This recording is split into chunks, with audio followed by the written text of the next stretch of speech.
말씀을 잘 같이 경청합시다. 경청하고 하나님의 성경이 우리에게 들려주시는 바를 우리가 듣고, 그리고 들려주실 때 들려주시는 분이 성령이시라 하셨으니까 성령께서 인격이십니다. 그래서 들려주실 때 들려주시는 주님이 그것을 우리 속에서 이제 알게 하실 것이고, 알게 될 때 그 알게 되어지는 주의 말씀을 잘 새기는 것은 또 우리의 책임이죠. 그래서 그 말씀을 잘 새겨서 책임이 있는 우리의 신앙의 삶을 살 수 있기를 부탁드립니다. 여러분,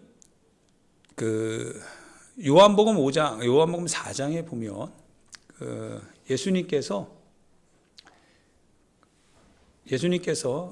유대에서 이제 갈릴리로, 갈릴리는 산지가 많아요.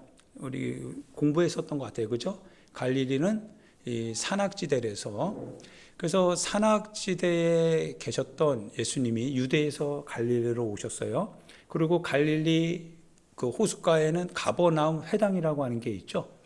가버나움 회당은 갈릴리라고 하는 것보다는 지형적으로 좀 낮은 것 같아요.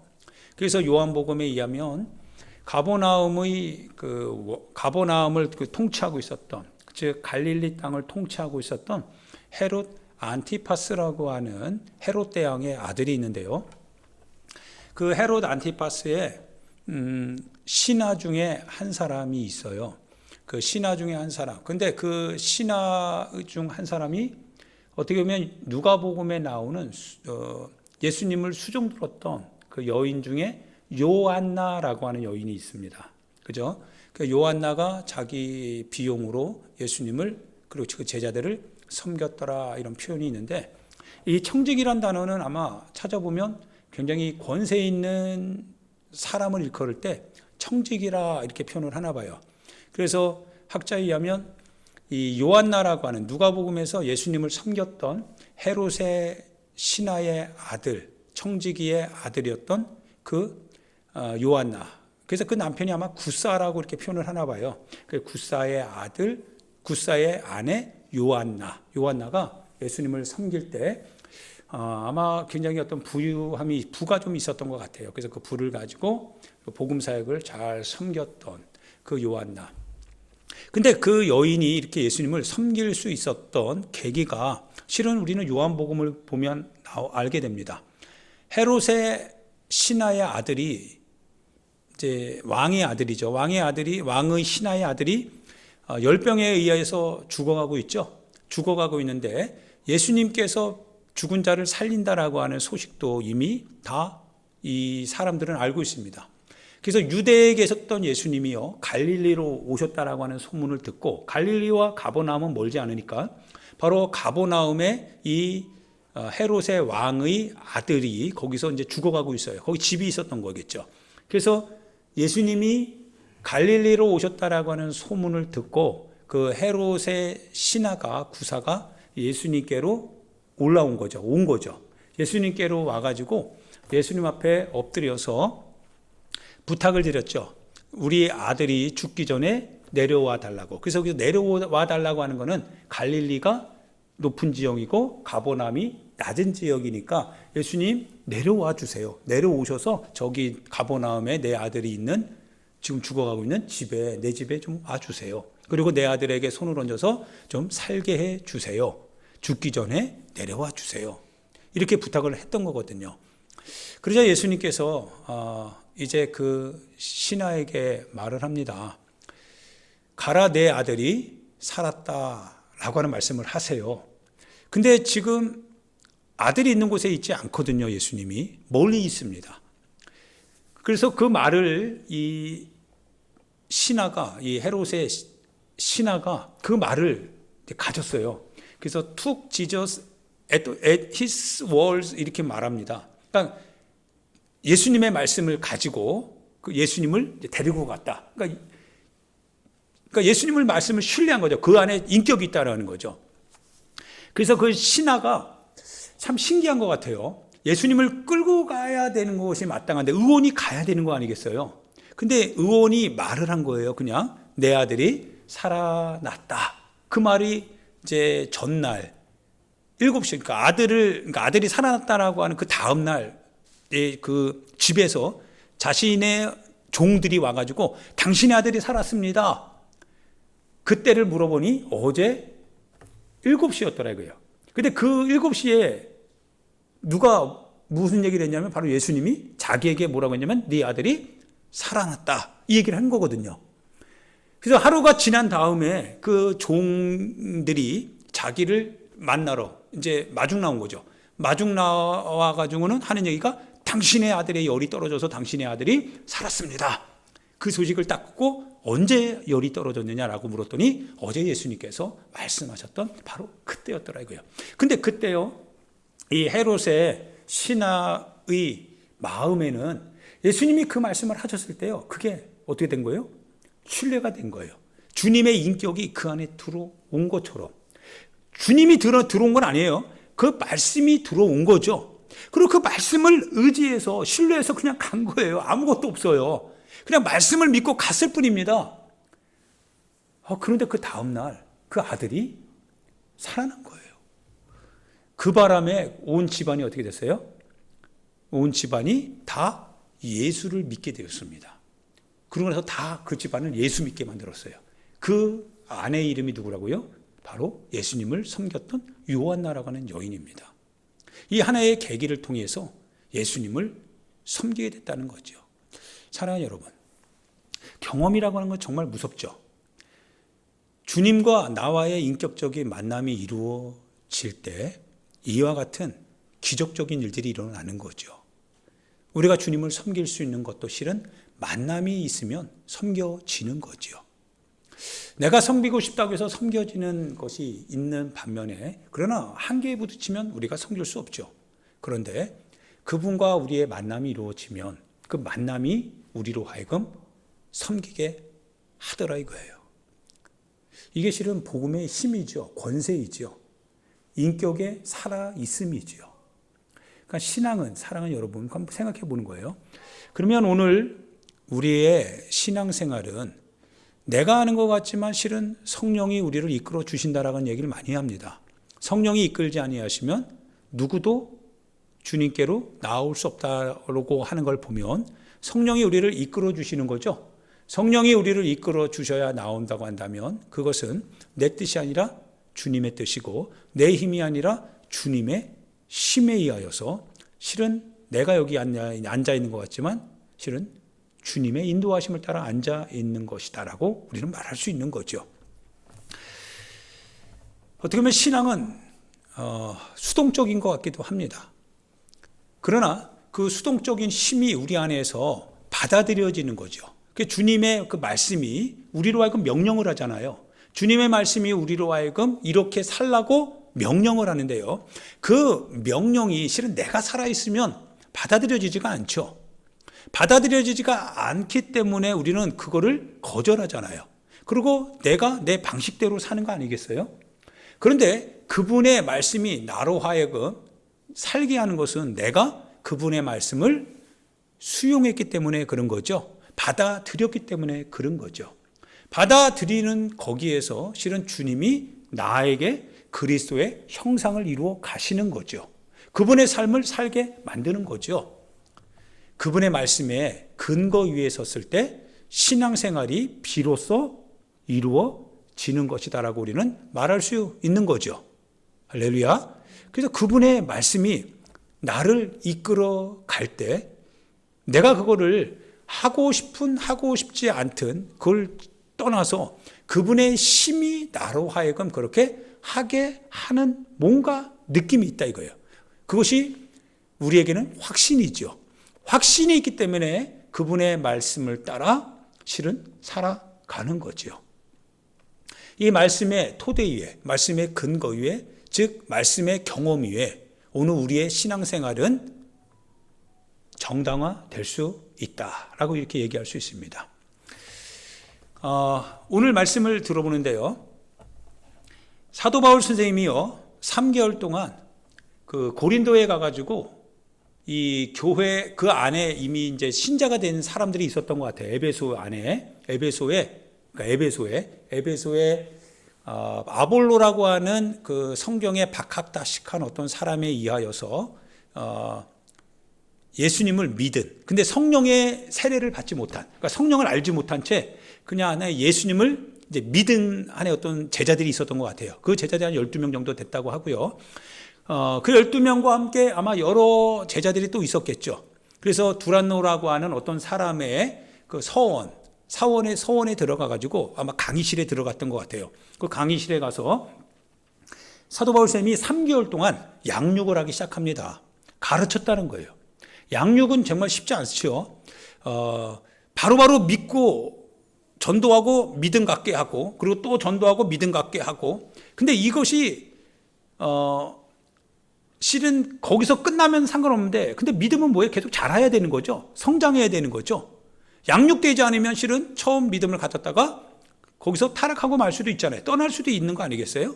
그래서 이 양육의 과정, 이게 참 쉽지 않은 거거든요. 양육의 과정을 통하여서 보면 중생했다라고 할지라도 그 속에는 쓴뿌리가 있는 거거든요. 여전히 자기의 고집이 있고 자기의 포기할 수 없는 뭔가 세상적인 욕구가 있는 거거든요. 그래서 그거를 하나하나 어떻게 해요? 성결의 과정이라고 하죠. 그래서 하나님의 말씀을 가지고 그것을 계속 이제 깨부셔가는 거죠. 우리의 부패된 성향들을 다 부셔가는 거예요. 그렇게 하지 않도록, 그렇게 살지 않도록.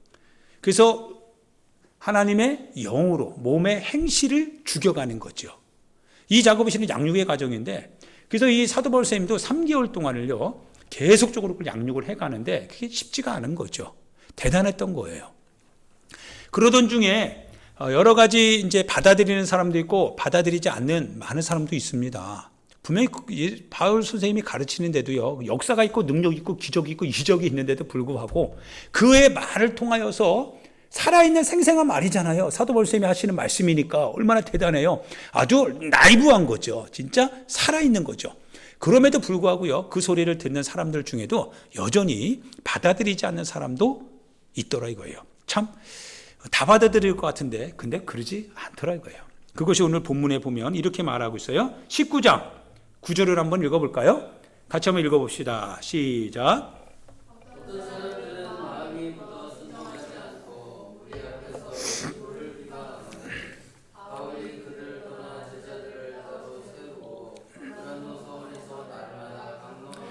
네, 참 재밌는 건요, 어떤 사람들이 있는데, 근데 혹시 여러분들이 또 어떤 사람이 될지 않을까, 이게 또 좀 염려가 되기도 해요.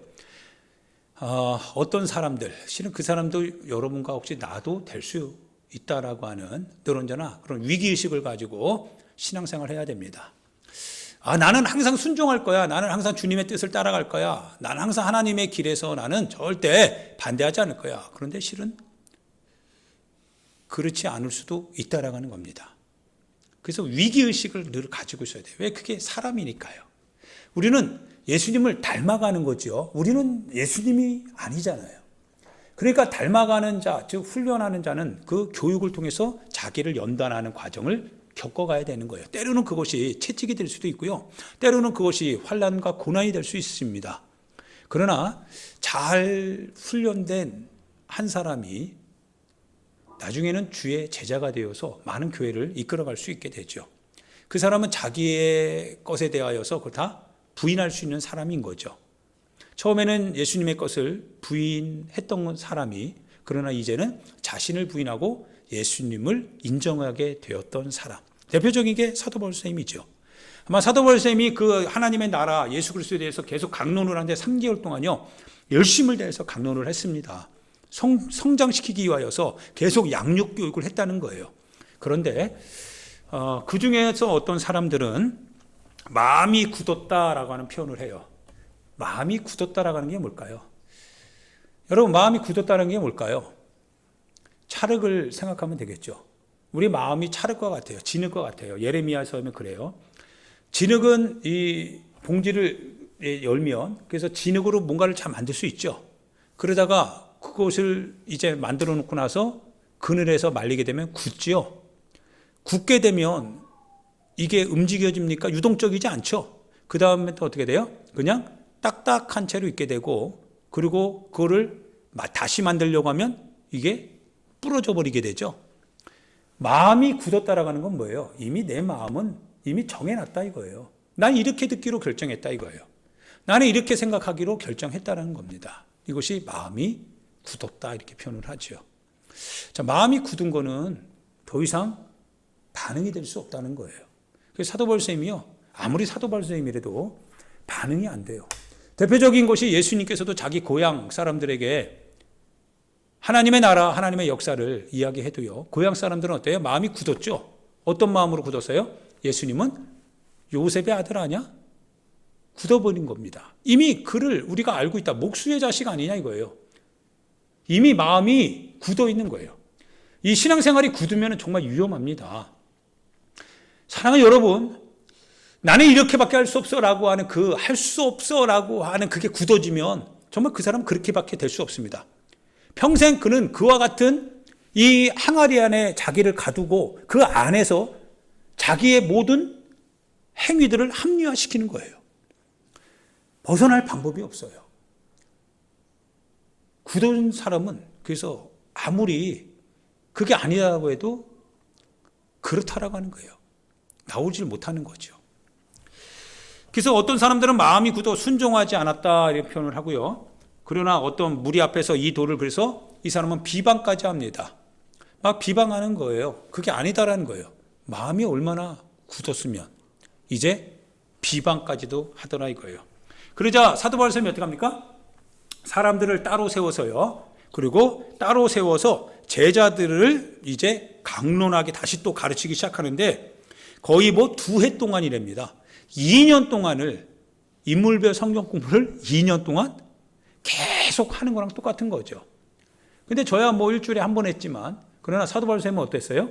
거의 매일 하는 거죠. 매일 365일 더하기 365일. 그러니까 거의 뭐 30일 정도인가요? 계속적으로 그거를 매일매일 한다고 생각해 보세요. 그리고 사도 바울 쌤이 어떤 분이세요? 대단하신 분이죠. 그분은 잠잘 줄 모르는 사람이에요. 열정으로 뭐 대단하신 분이세요. 오늘 우리식으로 이렇게 하면 어떻게 돼요? 거의 다 떠나는 거 아닐까요? 힘들어서. 근데 그렇게 700일 동안을요, 말을 안 들으면 듣는 사람들 데리고 따로 교육을 또 했다는 거예요. 700일 동안. 그래서 제자들을 세우게 되었고요. 이 제자 세우는 게 그래서 너무 어려운 것 같아요. 그러고 나서 그들로 말미암아 교회를 이제 선교하기 시작했던 거죠. 열정일 수도 있다 생각을 합니다. 자, 그런데 이제부터 여러분과 내가 들어야 될 말씀들이 나오게 됩니다. 어떤 떠돌아다니는 그런 마술사들이 있어요. 사랑하는 여러분, 떠돌아다니는 마술사인데 아마 유대인이라고, 자칭 유대인이며 그리고 제사장이라고 그렇게 얘기를 하나 봐요. 그러니까 그 당시 제사장이라고 하는 그 신분을 가지고 마술을 행하는 많은 사람들, 특별히 여기 7 아들도 나오는데요. 스게와의 7 아들 이렇게 나오기도 하는데 아마도 그 직분이 그들이 만들어낸 직분인진 누구도 증명할 수는 없습니다. 그러나 여튼간에 성경에서는 그들의 제사장 스게와의 7 아들이라고 하는 걸 보면 그냥 그렇게 받아들이는 걸로 우리가 한번 생각해 봅시다. 그런데 떠돌아다니며요, 마술하는 사람이랍니다. 떠돌아다니며 마술하는 사람, 좀 기분 나쁘죠.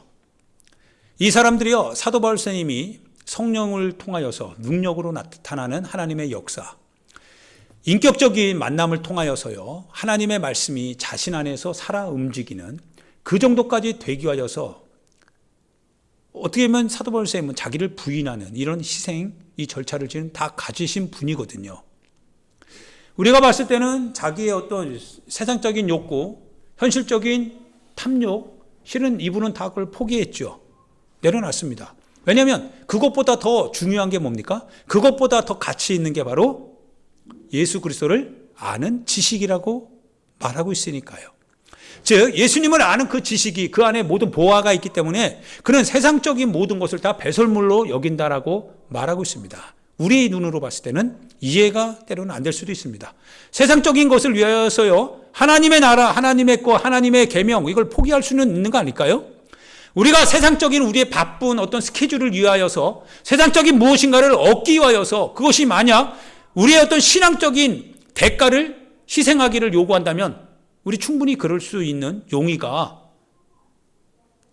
조금은 있지 않을까요?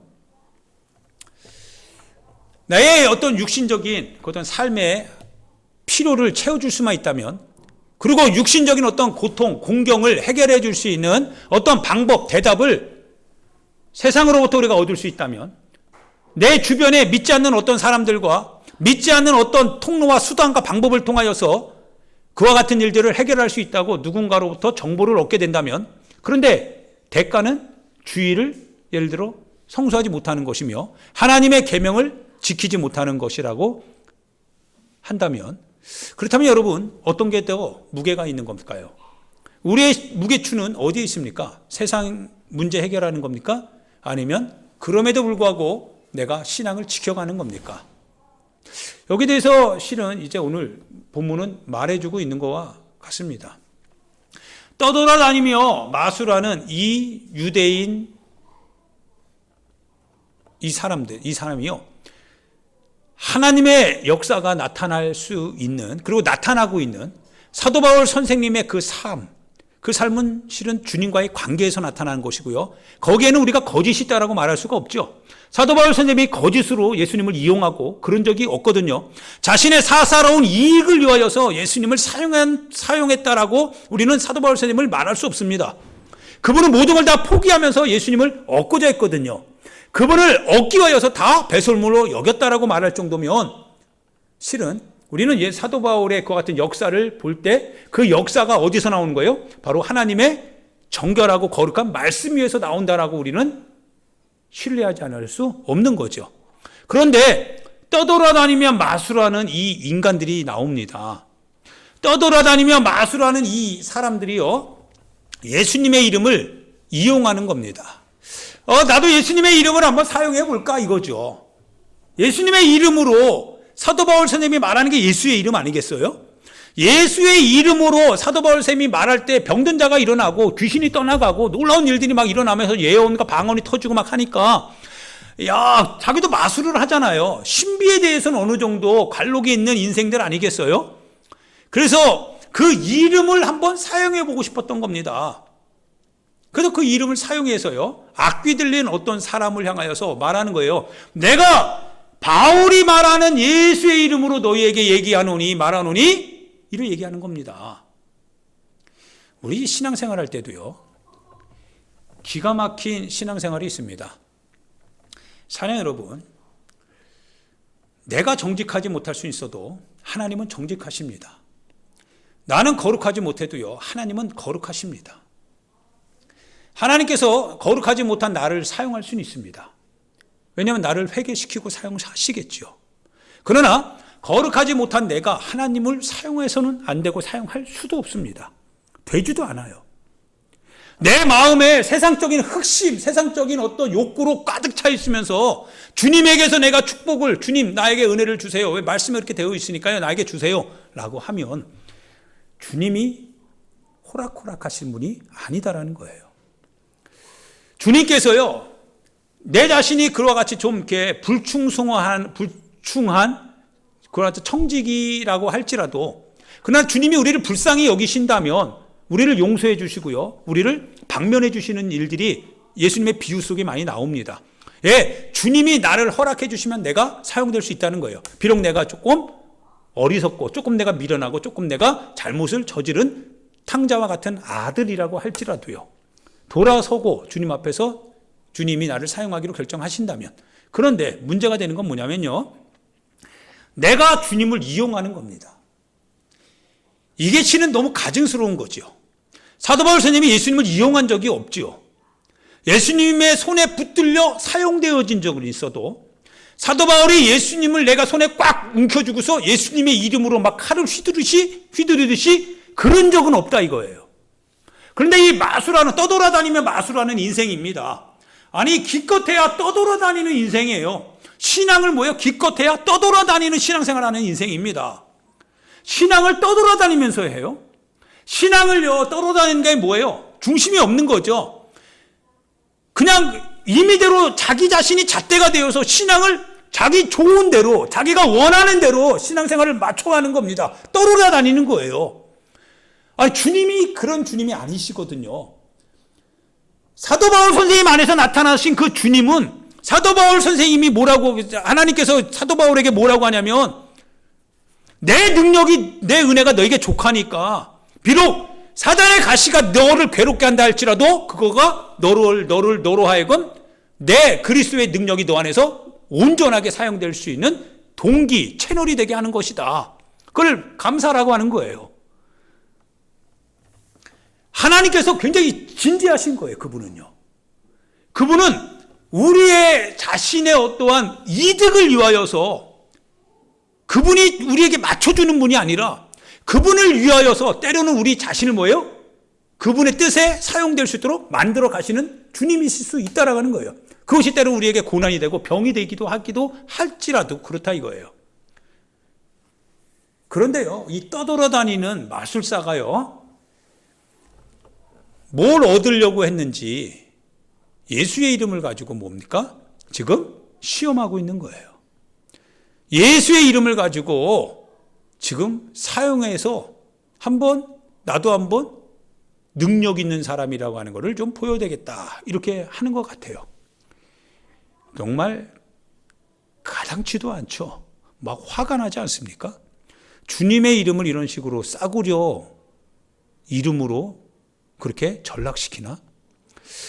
주님을 믿었다가 주님을 안 믿었다가, 이거는 주님을 받아들였다가 주님을 받아들이지 않았다가, 자기 욕심과 부딪히며 그 욕심을 위하여서 주님의 뜻을 외면하고 적당한 선에서 다시 타협하고 돌아와서는 신앙생활 하는 척하고, 주님이 그런 주님이 아니시죠? 주님이 그런 주님이 될 수가 없다라고 하는 거예요. 그래서 주님의 이름을요, 그 귀하고 귀하신 주님의 이름을 가지고 자신의 이득을 얻기 위한 그 하나의 수단으로 삼아서 주님의 이름으로 나를 축복해 주세요. 주님의 이름이 나를 축복할 거예요. 주님의 이름으로 내 삶이 이렇게 되기를 원합니다 라고 말할 때 주님이 그 속에 새까만 마음을 보고 있을 거예요. 네 마음부터 좀 바꿔라. 네 마음부터 좀 깨끗하게 해라. 어떻게 보면 우리가 주의해야 될 것이 무엇이냐면요, 이 마술사의 신앙입니다. 주님은 마술을 통하여서 일하시는 주님도 아니고 떠돌아다니면서 종종 이렇게 사용하면 나타나고 사라지고 하는 그런 주님이 아니시다라고 하는 거예요. 근데 마귀가 너무 잘 알아요. 마귀가 잘하니까 뭐라고 해요? 악귀 들린 자, 그 악귀 들린 자를 향하여서 이 마술사 세 아들, 7아들이요, 내가 예수의 이름으로 명하노니, 다윗이 말하고 있는 예수의 이름으로 명하노니 악귀야 떠나가라 라고 했더니만 그 악귀 들린 자의 속에서 악귀가 기가 막힌 거예요. 야, 내가 예수도 알고 내가 바울도 아는데 야, 너는 누구냐 이거예요. 마귀는 안다라고 하는 거예요.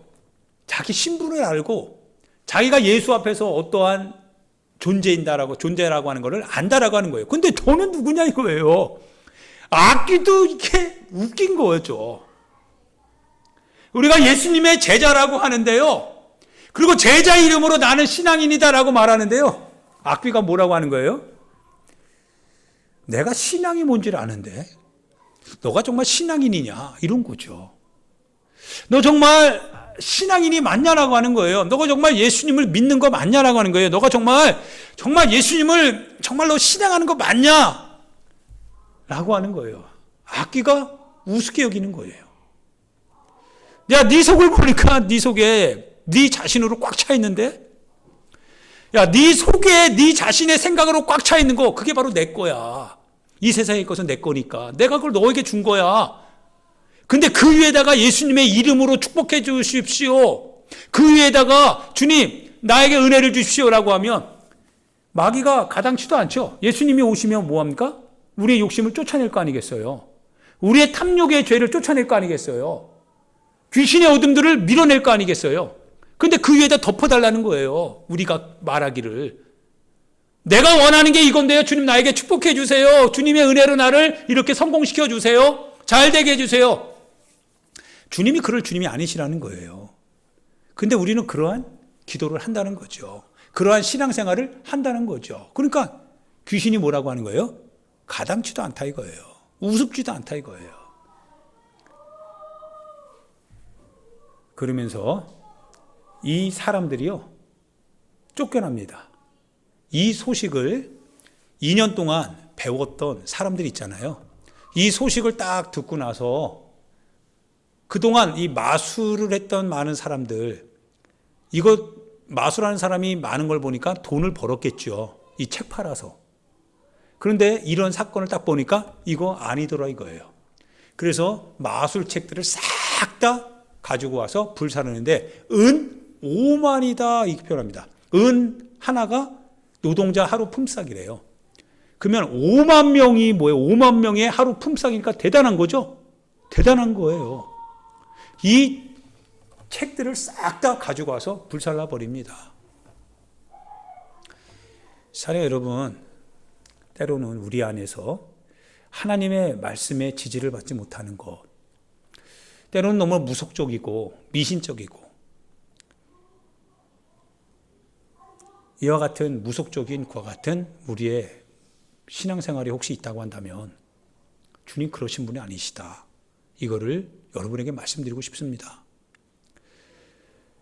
예수님은 우리 가운데 말씀으로 오신 분이시죠.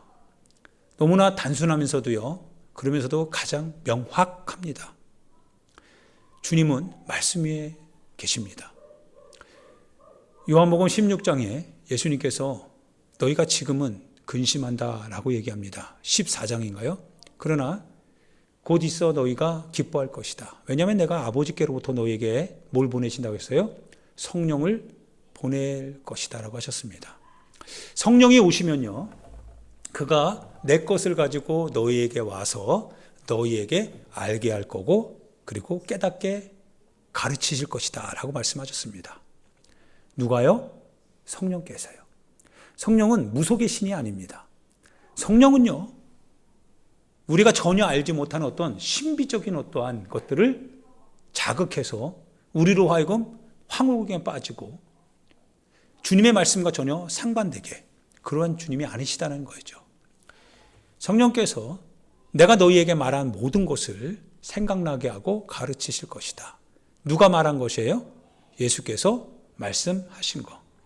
그래서 사도 바울 선생님이 성령으로 충만하여서 그가 이 두란노 소원에서 이렇게 2년 동안 이렇게 사람들을 막 가르칠 때 뭘 가르쳤을까요? 뭘 가르쳤을까요? 바로 성령께서 생각나게 하고 가르치고 있었던 예수님이 우리 가운데 하셨던 말씀이겠죠. 그 말씀을 성령께서 지지해 주시는 거죠. 할렐루야.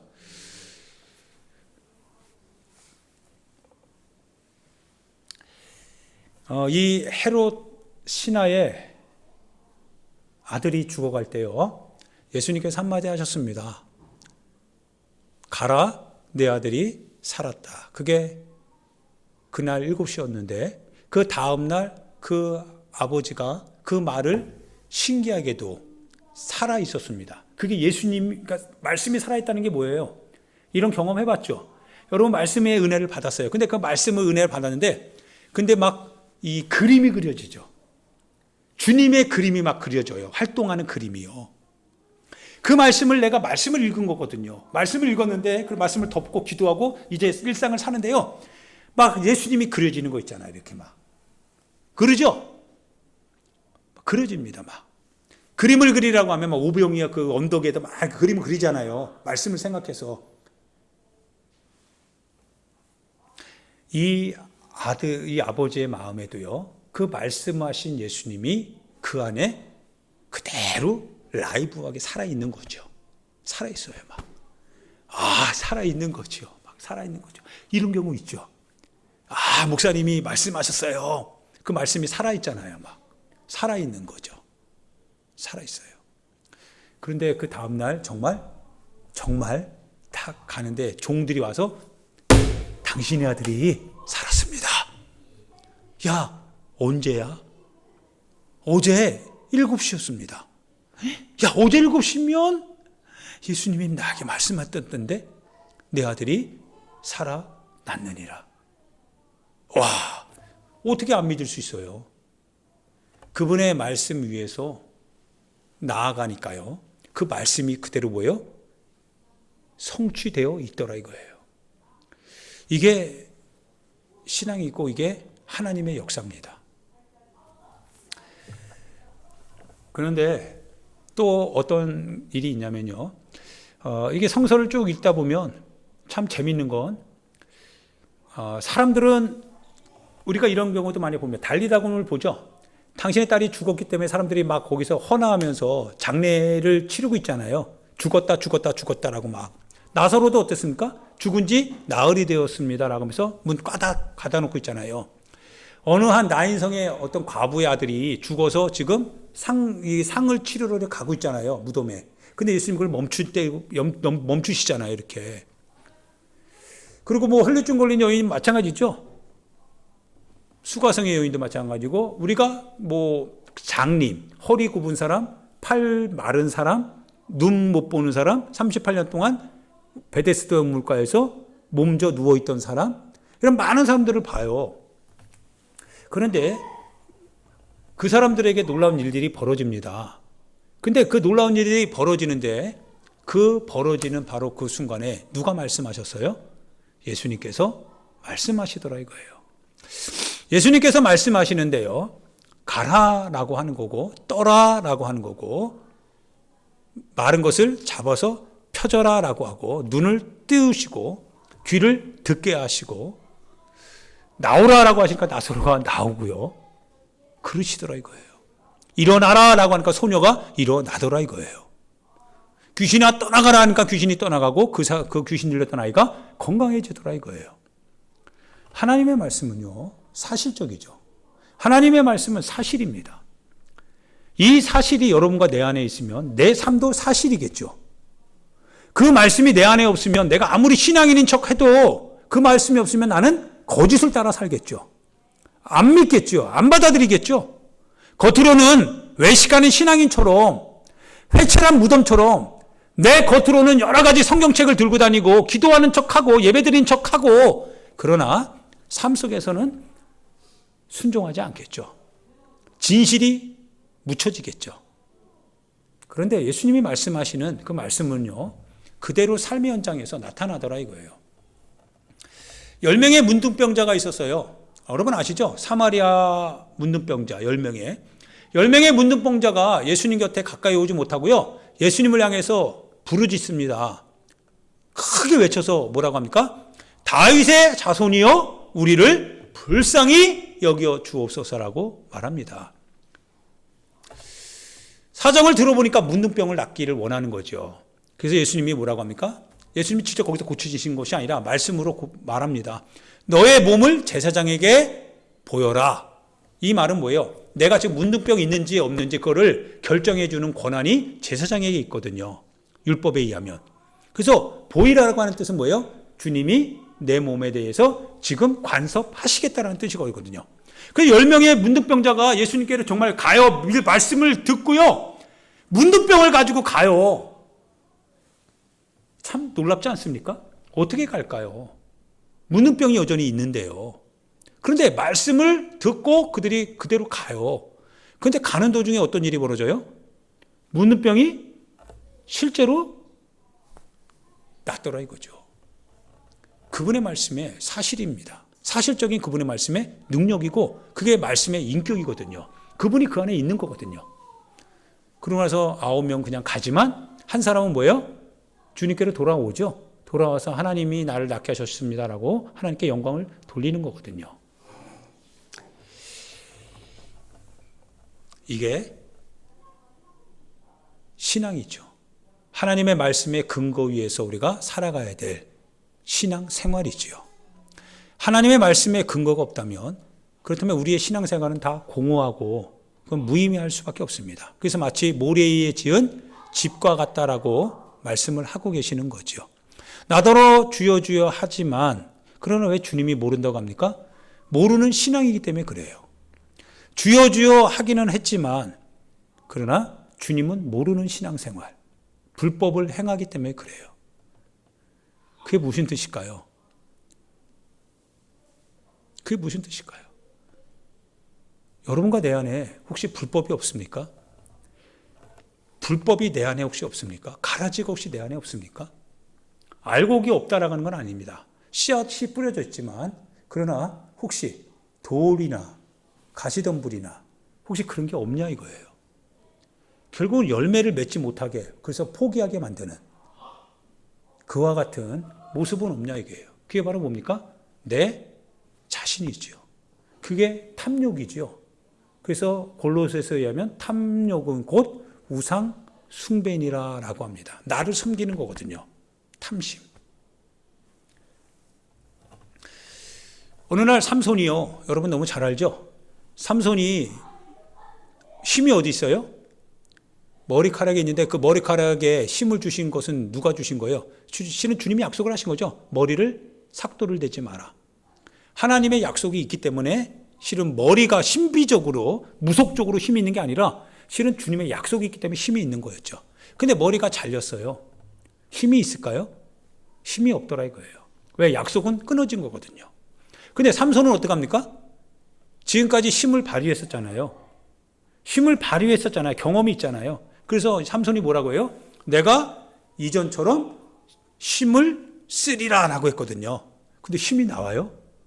힘이 안 나와요. 왜요? 하나님의 말씀에 통로가 끊긴 거예요. 약속이 끊어진 겁니다. 그런데 우리는 뭐라고 해요? 나는 주님을 믿는 사람이라는 거예요. 주님이 나를 쓰시는 사람이라는 거예요. 근데 끊겼습니다. 그럼 안 되는 거예요.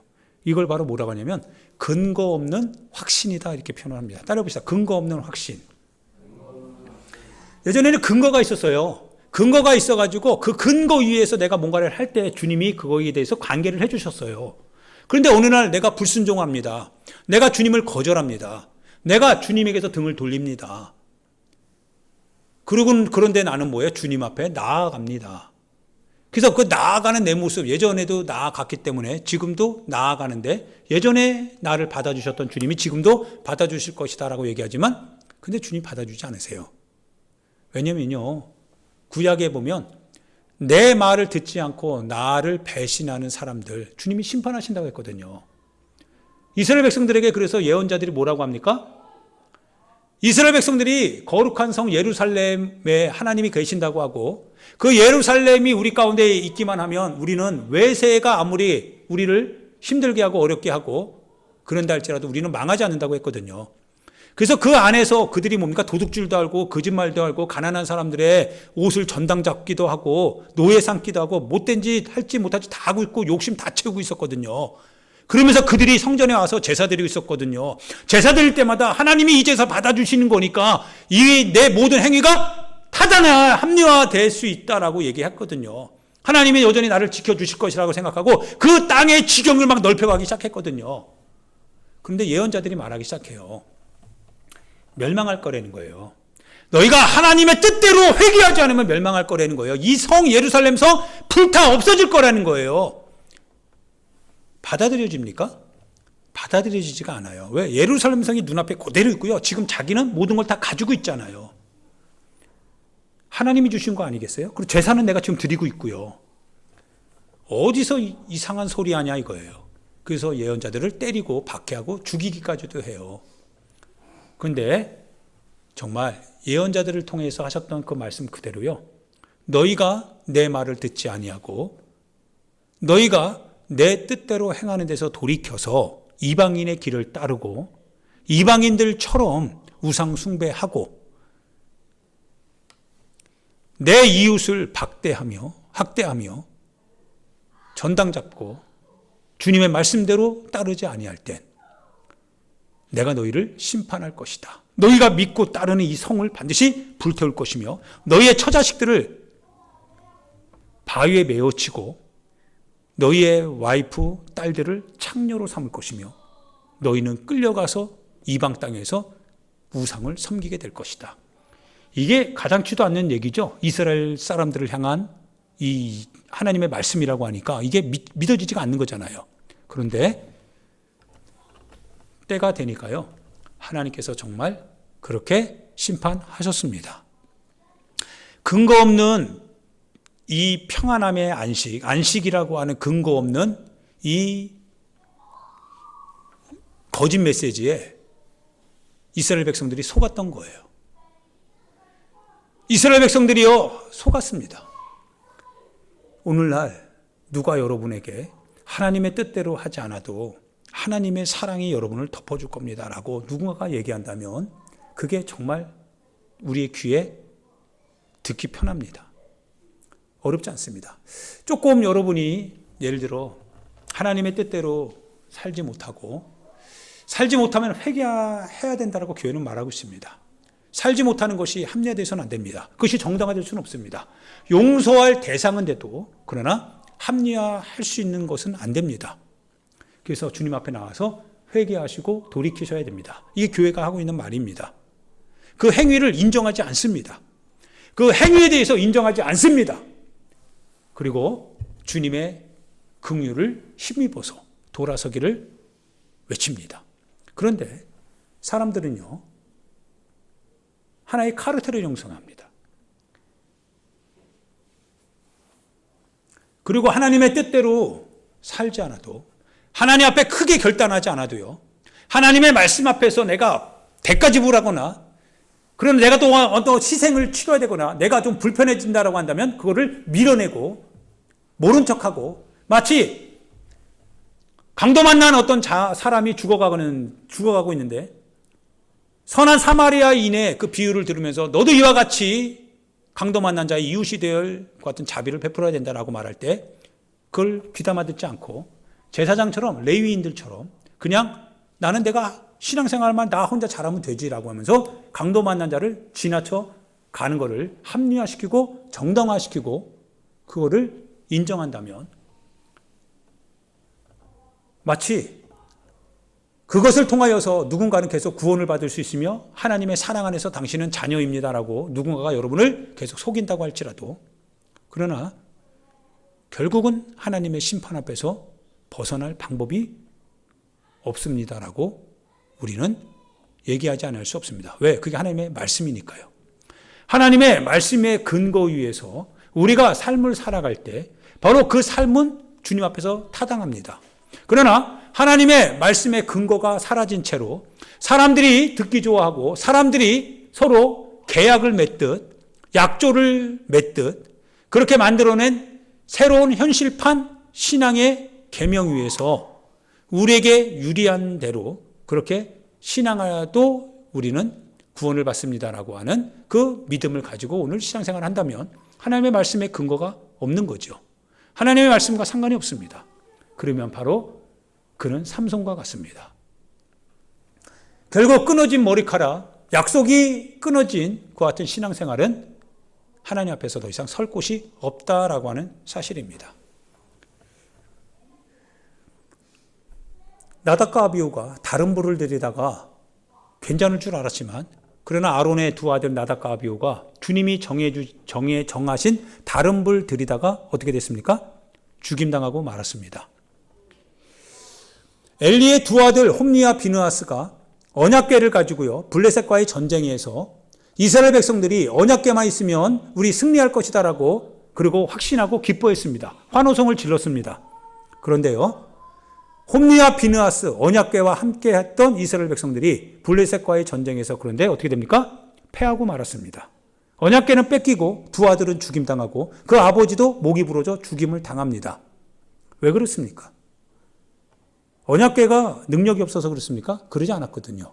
실은 언약궤가 승리를 결정하는 것이 아니라 하나님께서 언약궤를 가지고 있는 이스라엘 백성들의 그와 같은 그 행위들, 그 모습들이 하나님의 뜻에 맞느냐 맞지 않느냐 거기에 주님은 우리를 평가하고 계시다라는 사실입니다. 그들이 언약궤만 가지고 자신의 행위는 반성하지 않고 이스라엘 백성들이 자기의 우상 숭배하는 것 같은 죄를 회개하지 않은 채 언약궤만 있으면 신앙생활만 하고 있으면, 난 예수님을 알고만 있으면 구원을 받는다라고 하는 이와 같은 근거 없는 확신은 그들로 하여금 참담한 결과를 만나게 했다라고 하는 사실입니다. 사랑하는 여러분, 그래서 반드시 근거 위에 신앙생활을 해야 됩니다. 하나님의 말씀의 근거 위에서 신앙생활을 해야 됩니다. 하나님의 사람이었던 바울이 예수의 이름을 가지고 이스라엘 백성들, 제자들을 양육해 나가고 성령께서 양육에 필요한 은사와 역사를 일으켜 주셨던 것을 떠돌아다니며 마술하는 유대 제사장의 7아들, 스게와의 7아들이 그걸 카피하여서 모방하듯 예수의 이름으로 사용할 때 주님은 절대 동의해 준 적 없습니다. 동의해 주질 않습니다. 너가 사용하는 예수의 이름은 똑같아도 그러나 사용당하는 예수님은 다르다라고 하는 거예요. 주님은 동의할 수 없다 이거예요. 그러고 나서 그 7아들이 쫓겨나는 거와 똑같이요. 멸망당하는 이스라엘 백성과 똑같이요. 오늘 여러분과 나도 혹시나 하나님의 말씀에 근거 위에서 신앙생활을 하고 있지 않다고 한다면 열매가 맺혀질 수 없다라고 하는 사실을 잘 유념하여 들으시고요. 그래서 하나님의 뜻대로 우리가 살기를 부탁드리는 겁니다. 하나님의 뜻대로 하기만 한다면 담대할 수 있습니다. 담대하셔도 됩니다. 여러분의 신앙생활이 정직하고 여러분의 신앙생활에 참됨이 있다고 한다면 하나님의 말씀을 따라 때로는 그것을 살았는데 때로는 그것이 고난이 되고 어려움이 되고 여러분에게 공경을 가지고 오고 역경이 밀어닥쳐 왔다 할지라도 그러나 여러분의 양심에 있어서 여러분의 신앙관에 있어서 하나님의 뜻대로 내가 행했다라고 하는 자신감 그리고 그 말씀이 그거를 지지해주고 있다라고 하는 담대함이 있다고 한다면 여러분 낙심하지 않아도 됩니다. 절망하지 않아도 됩니다. 어차피 많은 사람이 가는 길이 아닙니다. 어려운 길이고 실은 거칠 수밖에 없는 길. 그래서 십자가 지는 길이기 때문에 결국엔 주님이 여러분을 찾아오실 수밖에 없을 것입니다. 담대하시면 좋을 듯 합니다. 용기를 가지시고요. 하나님의 말씀에 근거 위에 있느냐 없느냐를 늘 언제나 점검해 주시는 여러분과 제가 되기를 부탁드립니다. 하나님의 말씀 위에서 사시길 부탁드립니다. 하나님의 말씀의 근거 위에서 오늘 나의 행위와 내 마음의 결정과 행동의 판단의 모든 근거가 하나님의 말씀 위에 세워져 있는가 세워져 있지 않는가를 늘 유념하시고 점검하시고 그대로 행동할 수 있기를 예수님의 이름으로 축원드립니다. 이 시간 우리 같이 하나님의 은혜 가운데 나아가기를 원하여서 같이 기도하기를 원합니다.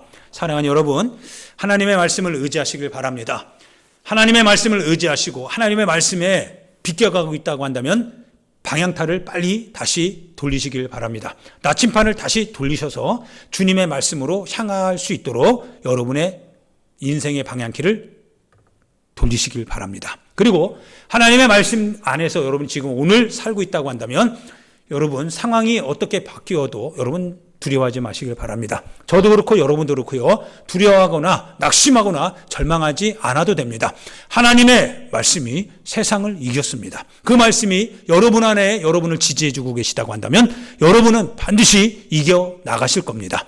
왜냐하면 주님이 세상을 이기신 주님이시기 때문에 그렇습니다. 주님을 의지하시고 주님 앞에 나아갈 수 있는 여러분과 내가 되기를 우리 주여 한번 부르고 우리 하나님 앞에 기도하도록 하겠습니다.